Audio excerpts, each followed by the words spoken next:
Live from Comic-Con in the heart of San Diego, this is Screen Junkies Movie Fight. And now the creator of Honest Trailers and the host of the best internet show ever, Movie Fights, Andy Signore. Hey! How about a round of applause for Mr. John Bailey? Oh, we love you, John. Oh, wow, who would have thought? This room keeps getting bigger for us. This is so surreal. Thank you all so much for coming and supporting us over the years. We've been doing some amazing events, or shows live at Central. We're so happy, though, to be here officially at the con again. We're about to throw the coolest movie fights ever. Who's ready for this? God, I just have to say, over the years, we've actually made some amazing friends. They've all been gracious to come back here today, and they're going to blow your minds. Let's do an all-star movie fights and bring out 8 of the best fighters we got. First up, he's a Screen Junkie's favorite and the creator of #Botanicus. It's Mike Carlson.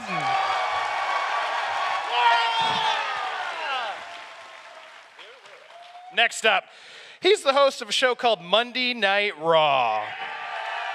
He's our resident fixer and he's best friends with The Rock. Nick Mundy!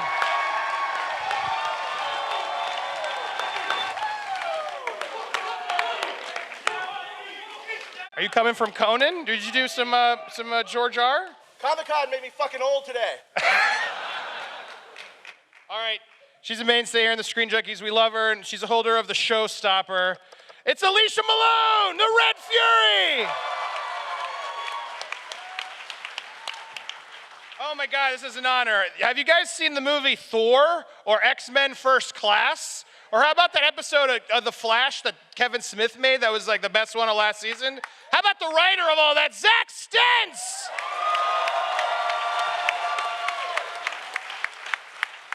Wait, I think we have another writer here.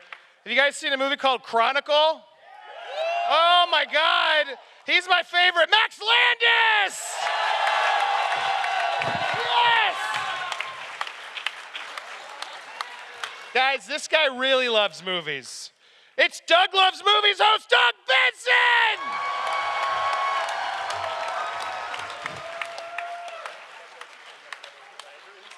That was the most honest walk-in. I so can relate to that.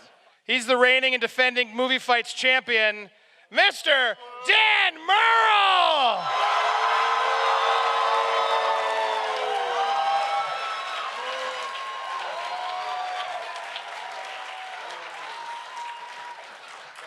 Wow. Now there's only one guy who beat you, Dan, last year. He's the writer of Honest Trailers. Give it up for Spencer Gilbert, our Comic-Con champion! Oh, it's gonna be good. Guys, so here's what's gonna happen. These guys are gonna fight for you. We have 7 rounds. They're gonna take turns one-on-one. We're bringing them all to you. So guys, why don't you come on over here? You can wait. Let's go to round 1, shall we? Round 1. This is gonna be for Mike and Spencer. What movie could be most improved by adding the Minions? Schindler's List. No, not Schindler's List. Poor taste. Really uncalled for. I'm gonna go with my second choice, John Wick. Whoa. Mike? I'm going to go with the obvious choice, Showgirls. Okay, we got John Wick versus Showgirls. Let's start with you, Spencer. John Wick.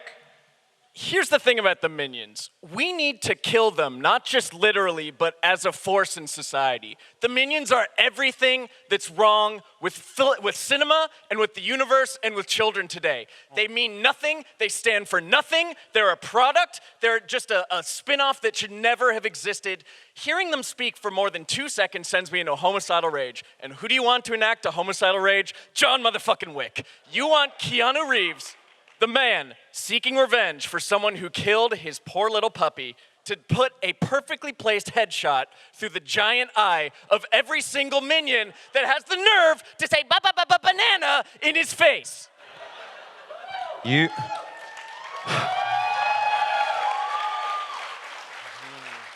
Spencer, you poor, cynical man. You can't see the joy that the Minions bring to me and all the children, but especially me. That's why I want to see the Minions in a new light, in an exciting way. That is why the Showgirls with the Minions goes like this. Naomi Malone goes out to Las Vegas in search of her dream to be in a Vegas show. The twist, all of the dancers are Minions. Also, the other twist, Naomi Malone is also a Minion. Everyone is Minions in this movie, folks. You get to see Minions doing crazy things, backstabbing each other, making love in a pool. We see, yes, this man loves the idea of seeing two Minions go at it in a pool, folks. And I do too. We love the Minions so much, but it's time to see the adult side of the Minions. Spencer? So you think that Minions don't fuck in my movie? Because they do, okay? John Wick takes on so many bland Eastern European gangsters. There's all these side rooms where all kinds of things are happening. Every time he busts into one, there's a new Minion having sex with another new Minion, doing rails together. The Minions are evil. This is what doesn't come across in the movie. They're evil. They serve evil. So we're gonna keep Reek from Game of Thrones. He's still in this, but all the Minions work for him, okay? So they are serving him, and they're replacing the bland European henchmen with Minions who fuck, Minions who do drugs, and they are all getting shot in the face. But this sounds like a bleak thing with the Minions doing drugs. My Minions do drugs, and it's fun, folks. It's fun watching these Minions do drugs, and they have Showgirls is not fun. It is with Minions. And these are Minion drugs you've never heard of, all right? And I can't even pronounce them. Final thoughts. Mike, go ahead. Oh my, I have another hour on this, Andy. Yeah, come on. Jesus we're just getting Christ. started. Look, this is a cynical movie from a cynical man. Okay? He does not see the joy and the interesting mirth that the Minions bring. I see the full 360 spectrum of what the Minions can bring to entertainment. This is merely one side. I have a whole cinematic plan for the Minions that involves, well, I don't want to reveal it here because it would be giving away thousands and thousands of dollars. It's Minion so Showgirl. appropriate you talk about. Final thoughts, Spencer. So appropriate you talk about the box office, because if there's one thing that's cynical in this world, it's Minions. It's a franchise based off a side character that little kids like because they don't speak English yet. The Minions deserve to die. They deserve to be erased from the universe. There's no overlap between people who like John Wick and people who like the Minions, okay? So we want John Wick to shoot them, every single one, dead. Time! How about a round of applause for those two? Wow, handshake. That was a good first fight. All right, have we handed out? There are cards here. You guys have them. There's a black and a white side. So get your, now remember, it's about the arguments. Everyone tells me, oh, it's tough to judge, but don't just pick your favorites here. Pick the one you thought. Now I'm gonna go over there and you're gonna hold up the one. So if you want John Wick with Minions, hold up the black side. If you want Showgirls with Minions, hold up the white side. Oh, man, oh, wow, white it is. Showgirls wins, you took out the champ. Wow, that's an upset. That is an upset. All right, that was fun. That's how you start this. Let's get into round two. The best movie line of all time. It would be only fitting that we have these amazing screenwriters come up to do it. Zach Stentz, Max Landis.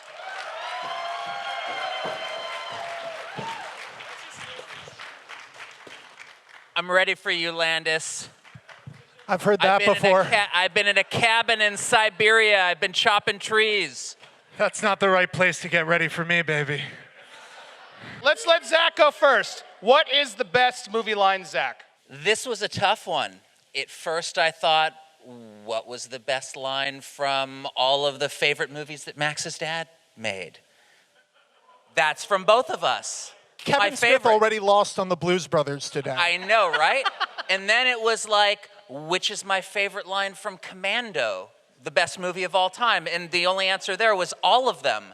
But I finally came down to, pound for pound, the best movie line of all time, which is, it's the Jesus wept of movie lines, bitches leave.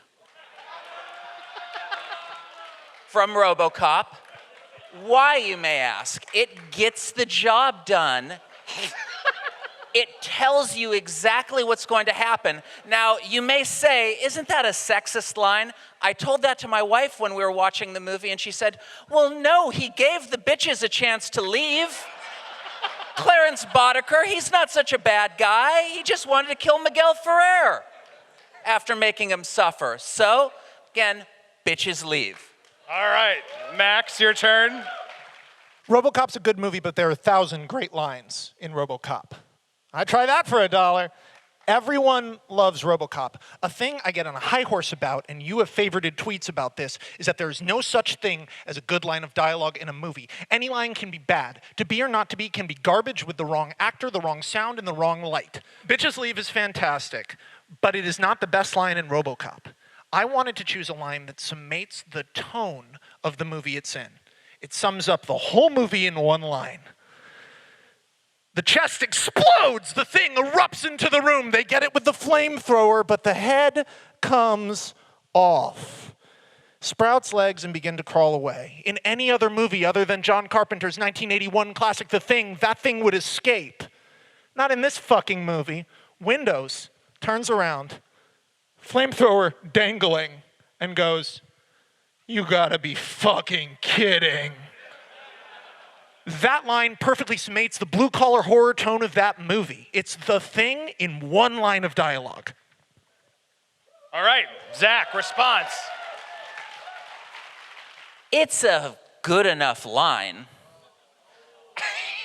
but it also comes from something that I hate about that bad screenwriting teachers teach, which is we want it to sound like real life. I'm sorry, I didn't pay, well, I guess it would have been like $4 then in 1982, but I'm old, so I did pay to go see it. I don't pay $4 to hear, "You gotta be fucking kidding me." I want something with a little more of a spin on it than that. And yeah, it does sum up the tone of the movie that, is a good remake of Who Goes There and the earlier Thing, but really you take away all of that amazing makeup effects and it's a reasonably serviceable science fiction horror movie. I know, right? I'm losing you all, you John Carpenter fans. I'm just gonna say something, and it's Howard Hawks. There. the original thing. Anyway, I'm gonna say something, it's something I believe about movies and verisimilitude and tone. I don't believe Bitches Leave is any less real of a line. Just because RoboCop has a stylized script with a lot of show-offy dialogue in it, yet it's done very well, it doesn't mean that the story of 11 people dealing with something they don't understand can't be beautiful, powerful, and important, even without monologues. I don't care what any screenwriter teaches, much less bad screenwriting teachers, but if you saw a fucking head sprout legs and go across the floor, you say, "You gotta be fucking kidding." That's as real as it gets. I'm sorry, I wouldn't be saying that. I would be saying, "Get me a new pair of shorts." Yeah, if you were in the 1992 Nickelodeon version of The Thing, you would go like this. And then Kurt Russell would go, "Don't worry, boys, I'll handle it." That's not the thing. Movies, the reason movies don't work anymore is because they're different pieces not comprehensively pulled into a whole. And that's the biggest problem in movies today. Forget the Minions. The Minions are at least one thing. By the way, the correct answer was Saw. But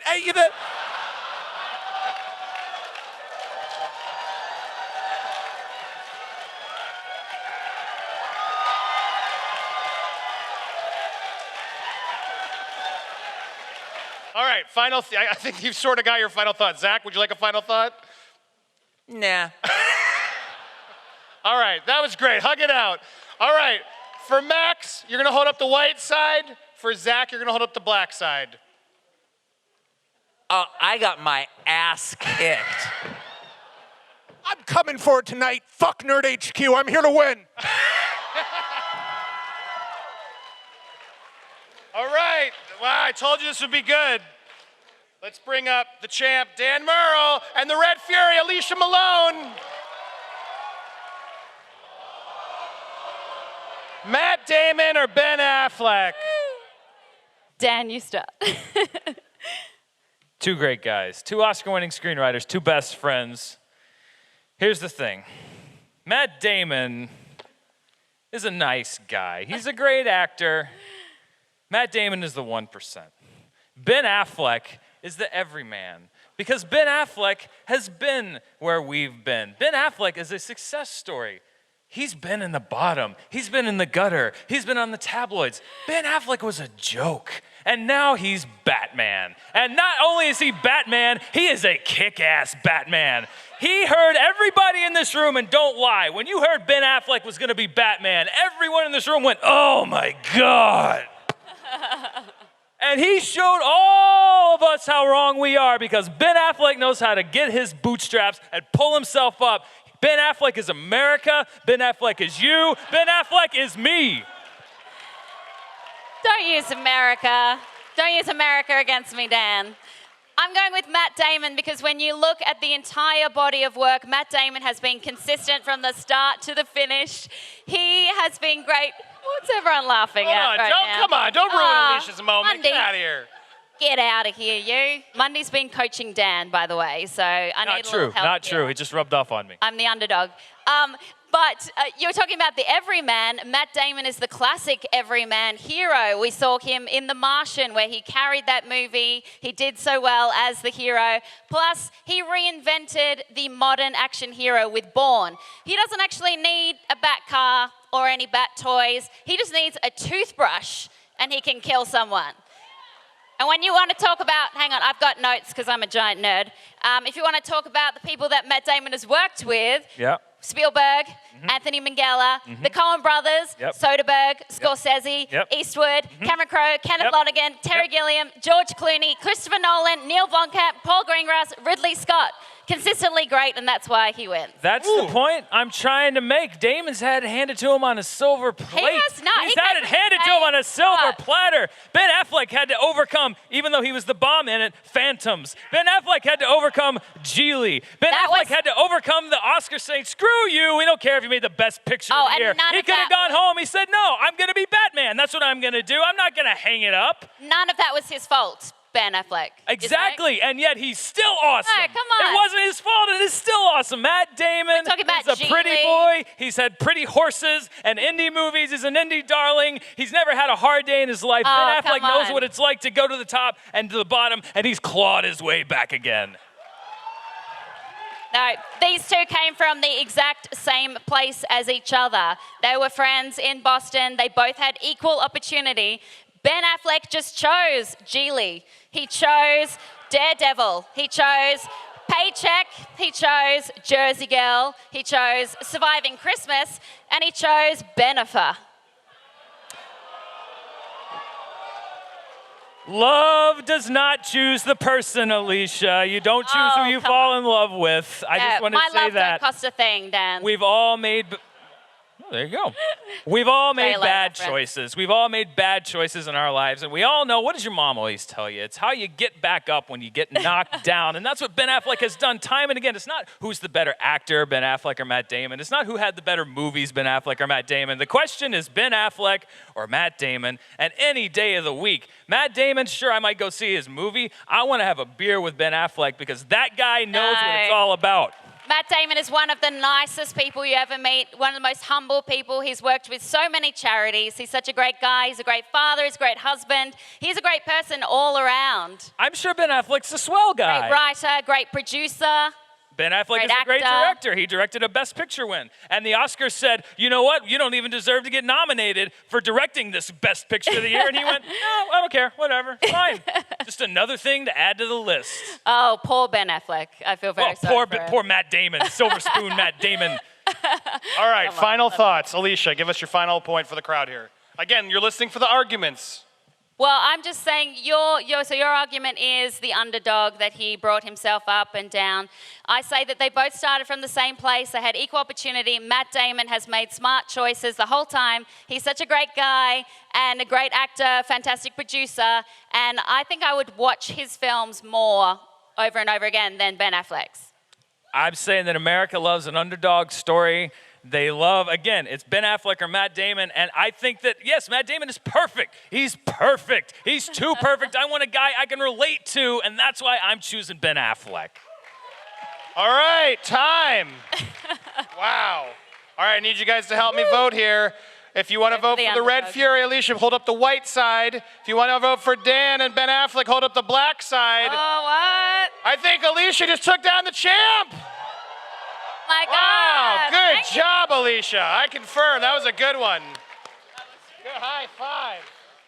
She can't, wow. You never know here. All right. That was a good one. Oh, this is going to be fun, I can just tell already. Round 4. Nick Mundy and Doug Benson. I think this is fitting for you guys. I'm going to sit and be civil. That's not what I thought Nick would do. I love this. Mind games. Here we go. Ready, guys? Round 4. Worst movie to watch stoned. The worst movie to watch stoned. Nick, what are you picking? The worst movie to watch stoned is the worst movie about drugs ever because what it does to your soul. Requiem for a Dream. Requiem for a Dream, if you're watching stoned or drunk or any type of substance, will make you want to stop doing drugs as soon as possible. It will make you want to make up with your mother. It will make you want to love your girlfriend. And it will make you want to never, ever be friends with Jared Leto. Requiem for a Dream will shit all over your soul. While you're sober and while you're high, it will fuck you up forever. That one time in 2003 where I actually went to church after I saw that movie, fuck you, Requiem for a Dream. You are a piece of shit. All right, Mr. Doug Benson. I think somebody just woke up angry at Requiem for a Dream, and he just put it into this category, because I think it's a great movie to watch while you're high, because the entire time you're like, oh, I'm so glad I just do weed, because these people are fucked up. This movie, it's just not... I think I had to be stoned to get through it. The movie that I just have a lot of problems with and have a very difficult time watching when I'm stoned, and it's because when I'm high, I want to feel like I understand what's going on. And that film is The Tree of Life. I didn't think it would be a crowd pleaser when I said it, and I've been wanting to take it back as my choice ever since I told them that that's the movie. I should have just, why not Schindler's List? There's no way you could argue that, oh no, it's pretty good when you're high. Some real funny stuff in there you miss if you go in too straight-edged. So real briefly, here's what happens as far as I could tell in The Tree of Life. It starts with a Bible quote. Come on, I'm high. Then a 19-year-old dies. What are you doing to me?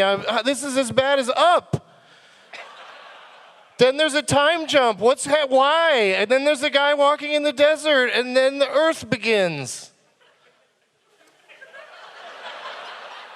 Dinosaurs. There's dinosaurs in this movie. It's a Sean Penn drama. There are dinosaurs in this movie. How great is this? It's terrible. It's great to watch high. Listen, I just described the first 5 minutes of that film. And all I want to do is smoke up. The worst movie to watch when you're high. I just want to smoke up and kiss the sky while I'm watching Tree of Life. Because when I'm watching Requiem for a Dream, it's a gateway movie to other fucked up other movies that I don't want to watch while I'm high. When I'm watching high, I want to watch a movie that will just change a landscape, that I could put Pink Floyd on and just call my dad afterwards and be like, hey man, I love you. Because that's what Tree of Life's about. Requiem for a Dream is a mind fuck. It's like Return of Oz, but with Jared Leto. And I'm sorry, but that ass-to-ass scene will fuck you up forever. Ass to ass. Ass to ass. But imagine me as I am as an old man saying ass to ass. Ass to ass. Ass to ass. Doug?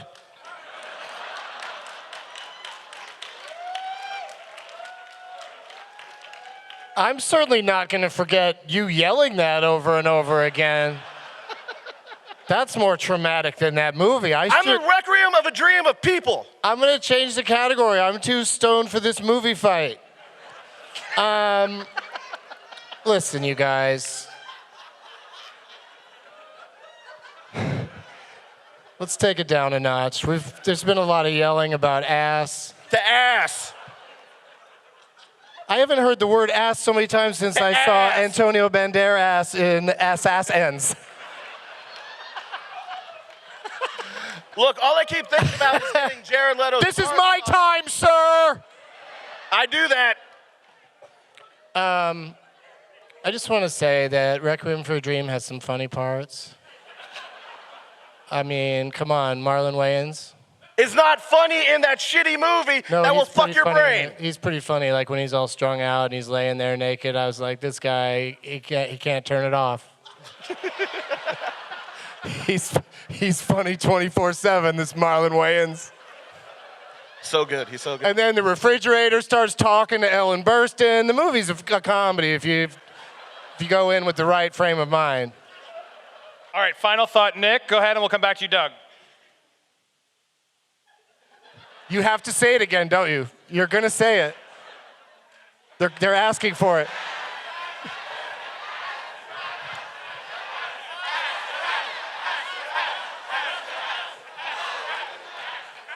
Is that a Comic-Con first? Jerry. What? I guess we're not coming back next year. Thanks, Nick. Yes! Final thoughts, Doug. All I can say in rebuttal is ass to ass is his argument. Fair point. All right, a round of applause. That was good. All right, if you're voting for Nick Mundy, hold up the white card. If you're voting for Mr. Doug Benson, hold up the black card. It's Nick. It's Nick. It's I think it's over there, Nick. but it looks like it's Nick. Nick, you did it! Yay! Congrats to Doug. You're the only person I've ever respected up here. Mike and Matt. All right, round 5. Here we go, guys. There's a Sausage Party movie. It's an R-rated Pixar-looking movie. So I want to know which animated Disney movie would be better as R-rated. Now let's keep this fun or cool. Let's not get dark here. We've done that before in the show. I'm fucked. Fun. What Disney animated movie would be better R-rated? Go ahead. Let's start with Max. You want to go? Or Mike? Who wants to go? He already pitched fucking awesome Minion Showgirls. All right, Max is going first. Fuck you. Okay, I'll do a serious answer. I'll do a movie that maybe you guys can think about if you'd actually like to see it, not just if the idea is funny, okay? So I'm gonna choose a Disney movie that's missing something, but is fondly remembered by a lot of you. And it was the beginning of the Disney resurgence. It's the first use of computer animation in an animated movie to go flying across the Australian outback, and that's The Rescuers Down Under. Now, I don't know how well you remember the original Rescuers. Why not just forget about it? Because The Rescuers Down Under is fucking sick. If you recall, it's about a boy who has a rough home life who befriends a giant eagle and is then beset upon by Percival McLeach, a poacher with a pet Komodo dragon and a tendency to shoot at everything with a double-barrel shotgun. It contains, for my money, the darkest moment in any Disney movie, which is almost never talked about because it's so subtle that it flies by. Our hero falls in a hole. Percival McLeach goes, "Here, boy, I'll get you out of that hole." And do you remember how he gets him out? He sticks the double-barrel shotgun in the hole to the boy's face and says, "Grab hold." There's a shot in a Disney movie of a double-barrel shotgun edging up to a child's face like that. Now, how much more effective would that shot be if the movie opened with someone's face getting blown off? The Rescuers are mice, and that can stay. I don't like dark and gritty. I don't pitch dark and gritty. But imagine two mice detective and an albatross, played by the talented John Candy, going up against a villain who we actually believed would kill them. What if we took the rules away in a Disney movie? What if that shotgun could go off and kill a character? Now, I'm not saying it does, and I don't think it does. But if there's an extra mouse and he gets killed by that Komodo dragon, the next time it tries to eat Bianca, I think we're all going to be a little bit more nervous, right? All right, Mike, your turn.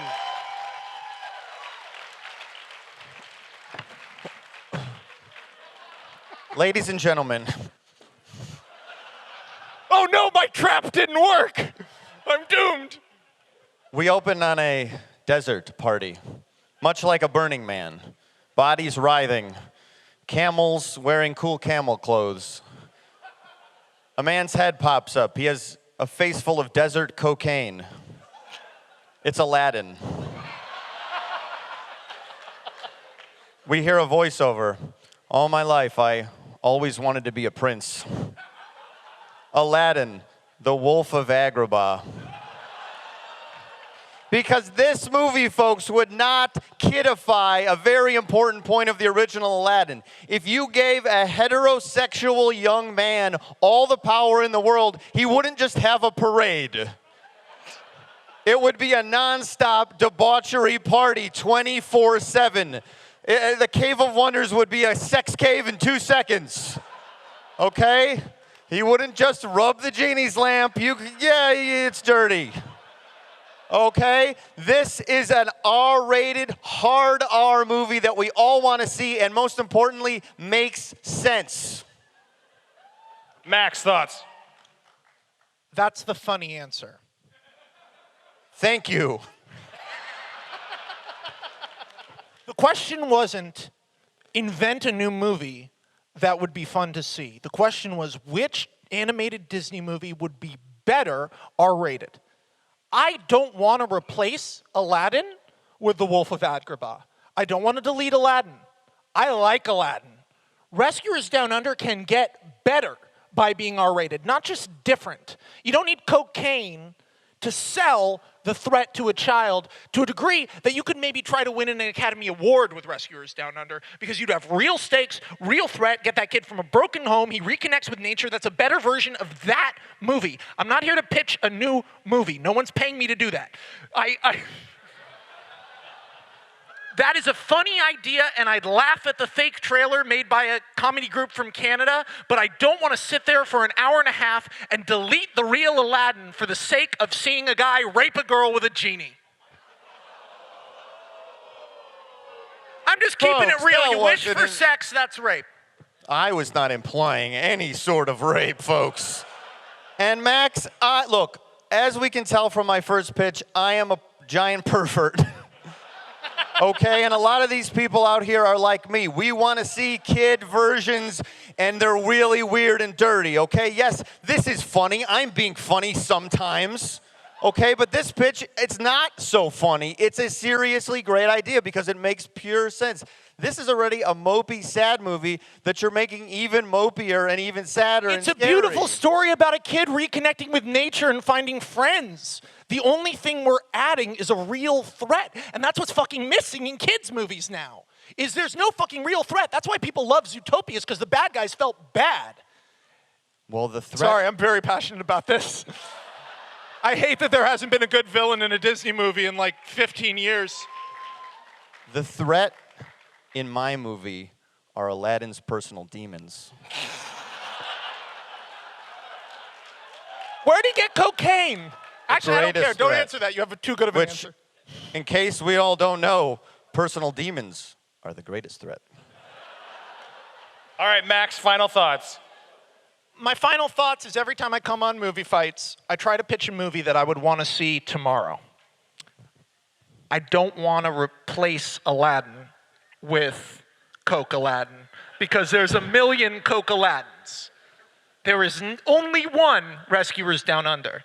And I want to see it again as an adult, and I want to love it. I don't want to have that thing where you fucking watch Monster Squad, and you remember that movie doesn't make any fucking sense, and then you're bummed out for 3 weeks. Because that's what happened to me when I watched Monster Squad, which up until that point, I thought was the best movie of all time.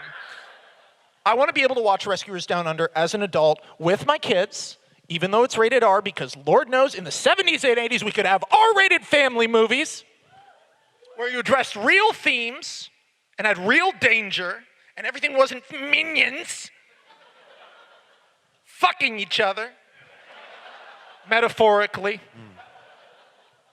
And I don't want to see your movie because it bums me out.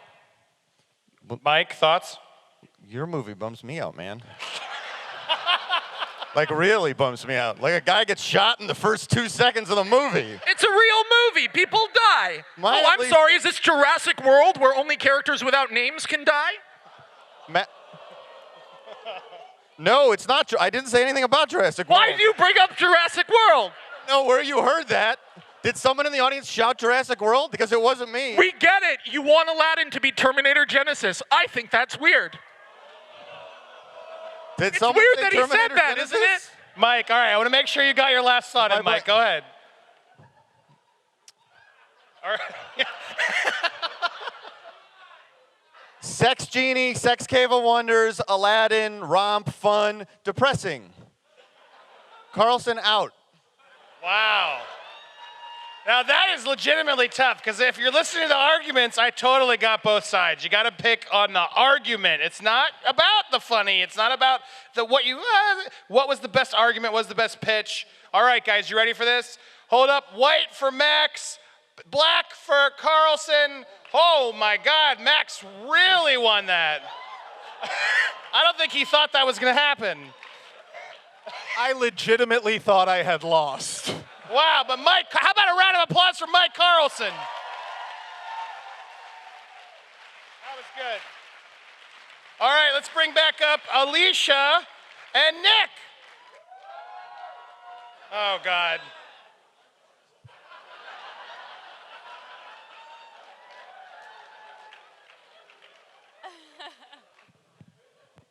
Alicia. Mundy. All right, here we go. Round 6. Better director, James Cameron or Tarantino? Woo! All right, guys, do you know who you're picking, or do we have to flip a coin? We know. All right, who'd like to go first? Okay. I'm going with Quentin Tarantino. Yeah!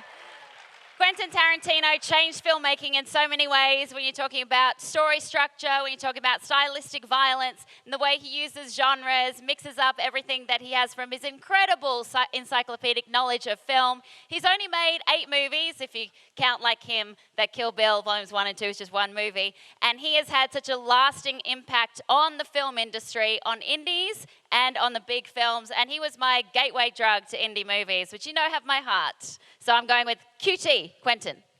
Nick Mundy. I'm going with the guy who brought Arnold to the world. Where he was just one raging hard-on and turned him into the greatest actor ever. I'm going with one of the biggest box office champions in the world. I'm bringing a guy, talking about a guy who doesn't rip off other people's better movies. I'm talking about a guy who innovates movies. He's an innovator, he's a creator, he kills movies and makes them fucking awesome. Terminator, Terminator 2, Aliens, True Lies, Titanic. Who didn't get a heart on a Titanic?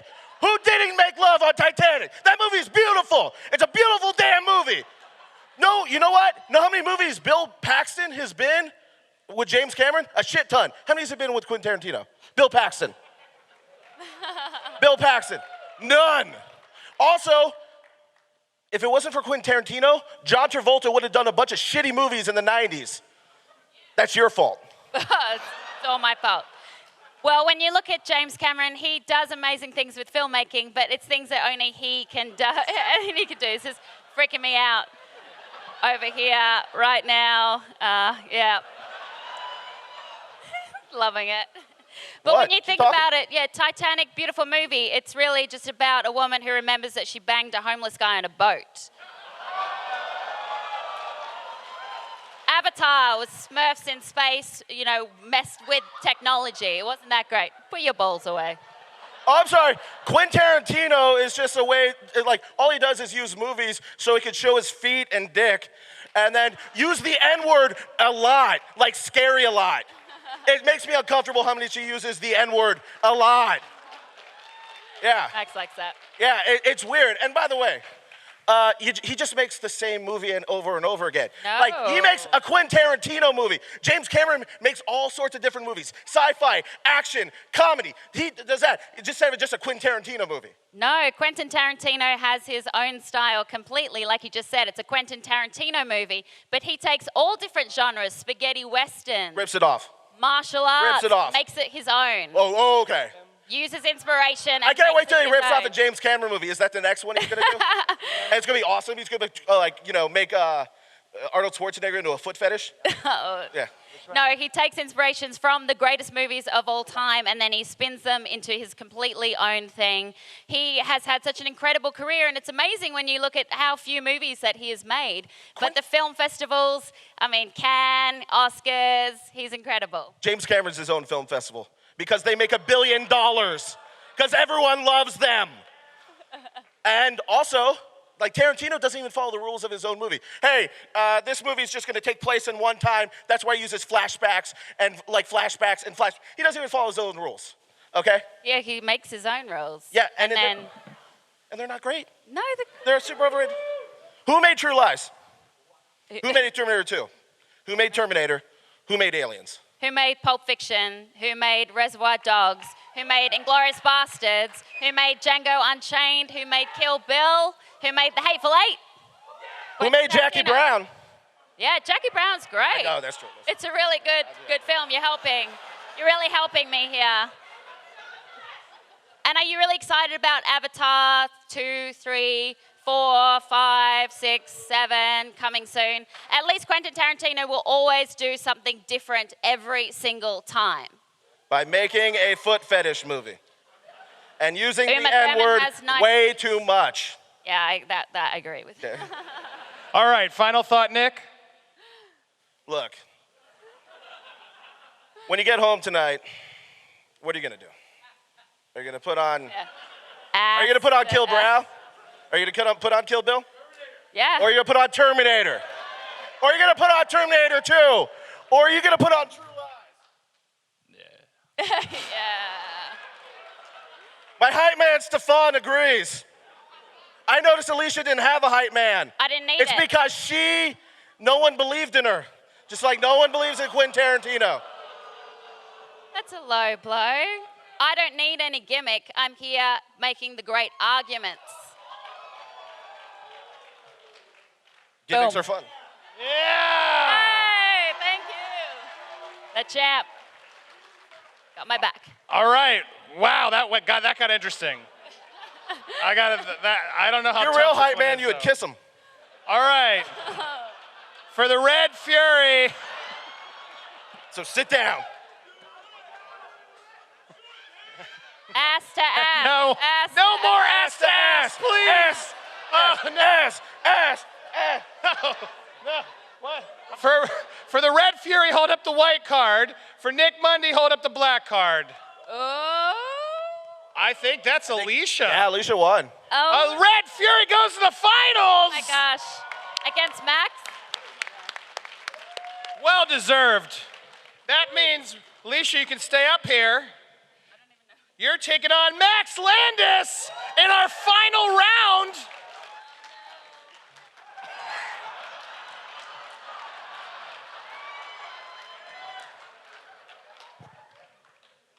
All right. Oh no, I'm scared. Quentin Tarantino, I'm scared. a man who has made debatably several bad movies, just beat James Cameron, a man who has made debatably one bad movie. What can I say? We have entered Bizarro Where was World. this argument, Nick? Come on. And I have never been more excited. Look into my eyes. Let me observe your power. Be gone back to our chamber.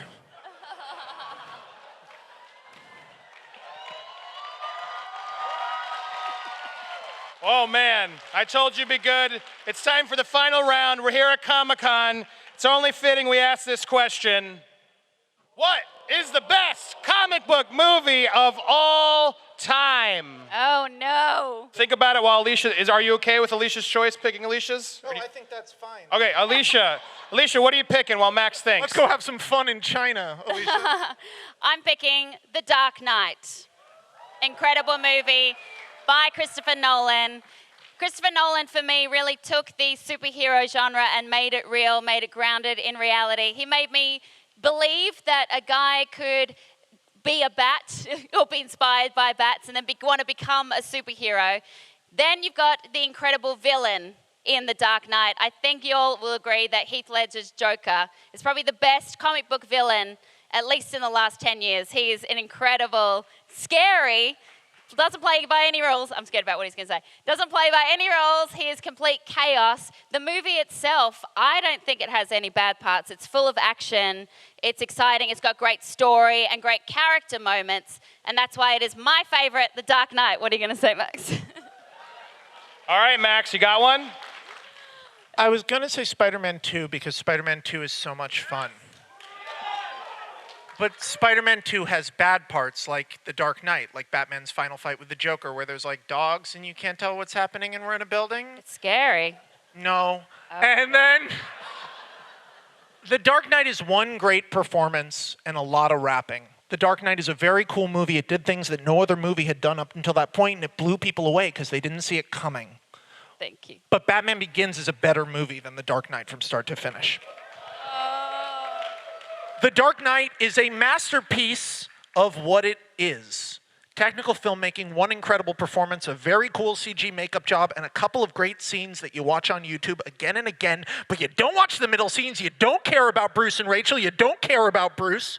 You don't care about Harvey Dent. These are characters that have survived 70 years. And Two-Face is the last 15 minutes? Don't shit on my stuff because you think you're better than it, Chris Nolan. I get that having white skin would be weird. And the idea to put Joker in face paint is the most inspired thing in that movie. But it's the only inspired thing in that movie. It cheats. It says it's better than the comic, and it robs you of what matters. It ends with Batman killing Harvey Dent for no reason in a situation that could have easily been constructed to be hard. So I was thinking Ghost World, because Ghost World is a great adaptation of a graphic novel. But there is actually a movie that I watched 3 weeks ago for the first time in a while that is really fucking good. 90s filmmaking. A little while ago, we were all mad. Because I was mad. I don't know if any of you were mad. But the internet got us real mad about the lack of minority representation in superhero movies. And it's true. Where is the Black Avenger? And then I remembered that my favorite superhero movie I've ever seen starred Wesley Snipes, the original Blade. Granted, it's not a masterpiece. It's not as innovative as Iron Man. It's not as exciting as Avengers. But if I knew nothing about Blade and I saw the trailer for that movie, I'd go, hey, holy shit, that looks good.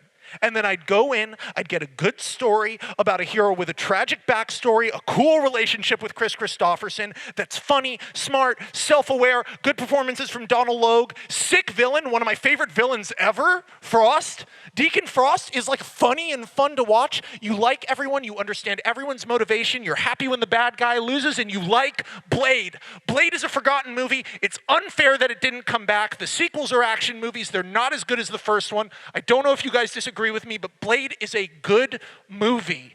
Better than being a good comic book movie. It is a good fucking movie. Alicia. You're very good at this, Max.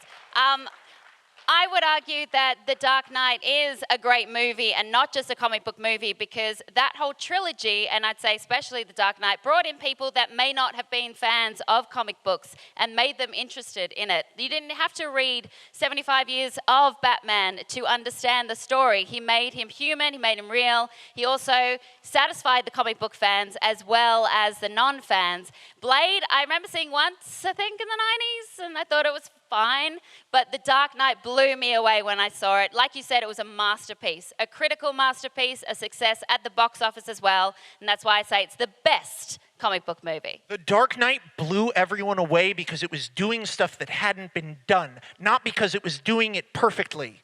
There are parts of that movie that are boring. There are. The whole thing in China is weird and stupid.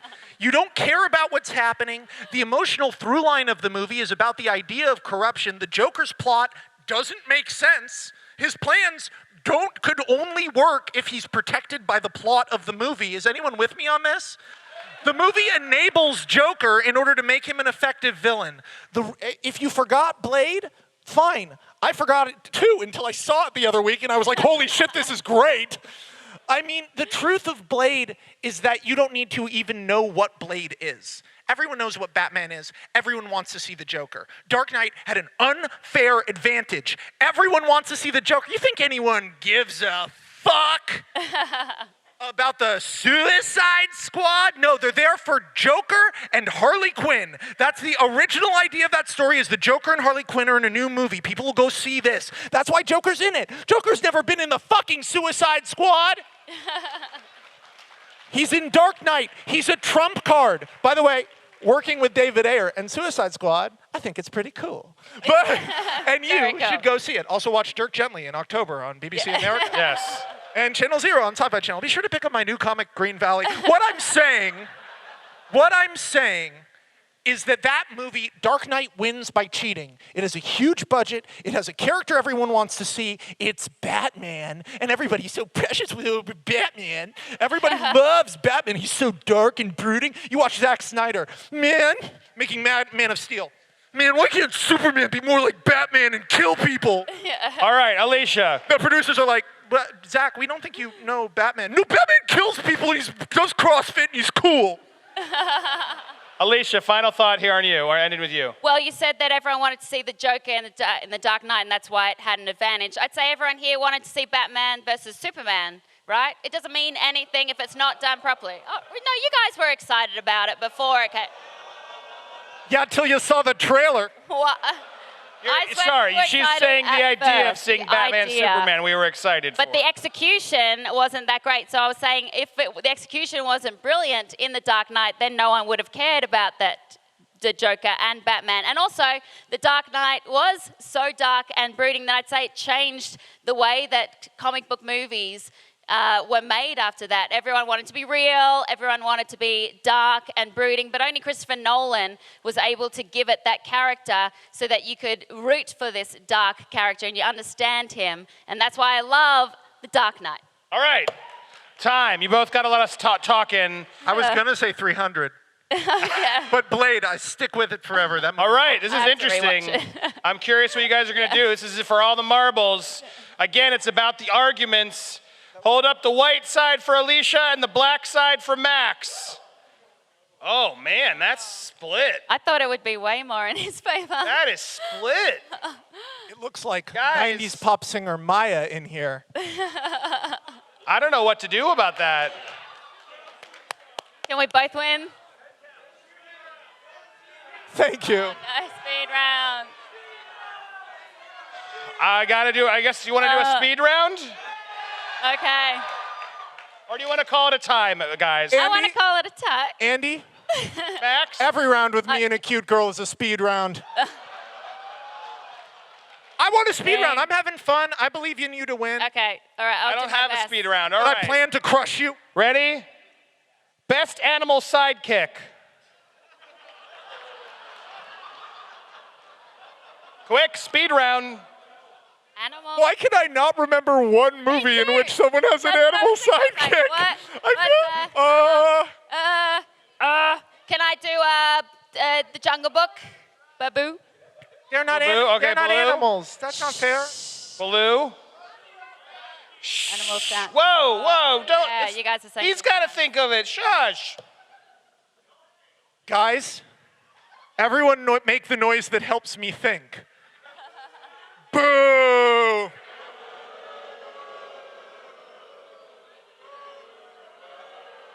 Got it. What is it? What is it? Mighty Joe Young from the original 1930s film, Mighty Joe Young. Okay. We got Mighty Joe Young versus New Baloo or Cartoon Baloo? We'll do New Baloo. Okay, Bill Murray, Baloo, and Jungle Book. Yeah. Alicia, you have 15 seconds. Go. Okay, the new Jungle Book with Baloo, voiced by Bill Murray. It really gave it another dimension to the character. That CGI was incredible. You really believed that he was a real animal. The relationship between him and the young boy was so sweet. I love the bare necessities. Ding! It's a great message for kids. Ding! Max, you have 15 seconds. I don't know if any of you guys have seen Mighty Joe Young, but in the wake of King Kong, a movie was made that was emotional, thrilling, and heartwarming. With stop-motion animation, a character was brought to life that they convince you they're going to kill the entire movie, and then he lives, and it has a happy-ass ending. It's one of the great forgotten movies, and even the Ding! is good. 10 seconds, Alicia. Look, I'm the first one to argue classic movies, but I think hardly anyone has seen that movie. Everyone would probably recognize that from the Charlize Theron remake. Which is good. Which is all right, but I wouldn't say that is the best animal sidekick. I don't Ding. think there was much of a human relationship. Last 10 seconds, Max. Jungle Book isn't called Baloo.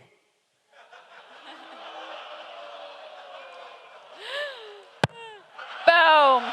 Drop the mic. Ding! All right, white card for Alicia, black card for Max. That looks black. That looks black. Yes? I think it's black. Max Landis wins! Hey, amazing. That was close, though. So hard. Wow, how about a serious round of applause for Alicia Malone? That was amazing. That was great. Unreal. How about all these guys? Come back up. We got Zach Stentz, Doug Benson, Dan Murrell, Nick Mundy, Spencer Gilbert, Max Landis, Alicia Malone. How about a big round of applause for these guys? Let's get a group shot of you guys. I thought of one. 12 Angry Minions would have been good. Ass to ass.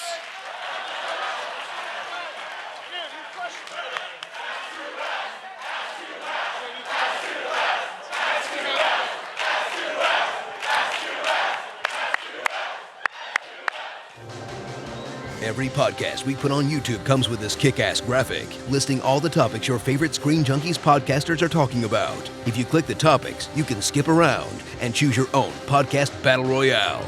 Go ahead, try them all. If you haven't already, subscribe to Screen Junkies on YouTube to join us for future fights. Or if you prefer to listen on iTunes, click the logo to download an audio version.